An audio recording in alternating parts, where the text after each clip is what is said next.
และนี่คือ EP 2 24ชั่วโมงทำอิฐห้ามเฮ็ด3อย่างนี้ถ้าหากเจ้าหากประจับได้ว่าคนหักนอกใจใน24ชั่วโมงทำอิฐขอให้เจ้าอย่าฟ้าวเฮ็ด3อย่างนี้เพราะบางอย่างถ้าเฮ็ดแล้วเจ้าอาจเสียใจทีหลัง1อย่าเฝ้าไปตบตีและไปด่าคนที่3ค่อยเข้าใจเนาะว่าเวลามีคนที่3เข้ามาในความสัมพันธ์ความเครียดแค้นเฮาอาจจะพุ่งขึ้นทันทีแต่การไปทะเลาะไปประจานและไปด่าคนที่3บ่ได้เฮ็ดให้การนอกใจนั้นหายไปและคนที่เจ้าควรได้คำตอบที่สุดนั่นก็คือคนที่มีพันธะกับเจ้าตัวอย่างว่าถ้าผัวไปนอกใจเนาะคนที่มีพันธะกับเมียนั่นก็คือตัวของผัวนั่นเองเนาะบ่แม่นไปตบตีมือที่3 2อย่าฟ้าวอ้อนวอนว่าอย่าทิ่มค่อยไป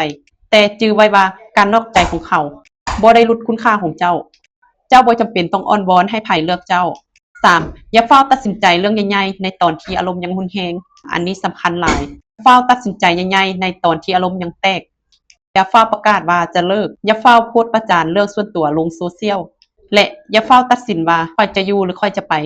เจ้าสามารถตัดสินใจได้แต่ขอให้เจ้าตัดสินใจในตอนที่สติของเจ้ากลับคืนมาก่อนดังนั้น24ชั่วโมงทำอิฐอย่าฟ้าวรีบแก้ทุกอย่าง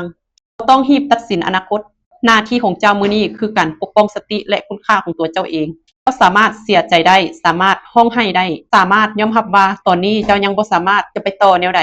แต่อย่าให้ความเจ็บเพียงคืนเดียวเป็นคนตัดสินชีวิตทั้งหมดของเจ้าและตอนนี้เจ้ากำลังถามตัวเองว่าแล้วตอนนี้ข้อยควรเชื่อหยังคำเว้าของเขาหรือการกระทำนั่นคือเรื่องของ EP 3เพราะในตอนต่อไปข้อยจะพาเจ้าเบิ่งว่าจะฮู้ได้แนวใดว่าเขาสำนึกผิดแท้บ่หรือเพียงแต่ย้านเสียเจ้าถ้าอยากฮู้ตอนต่อไปกดติดตามไว้แล้วเฮาค่อยนำกันทีละวัน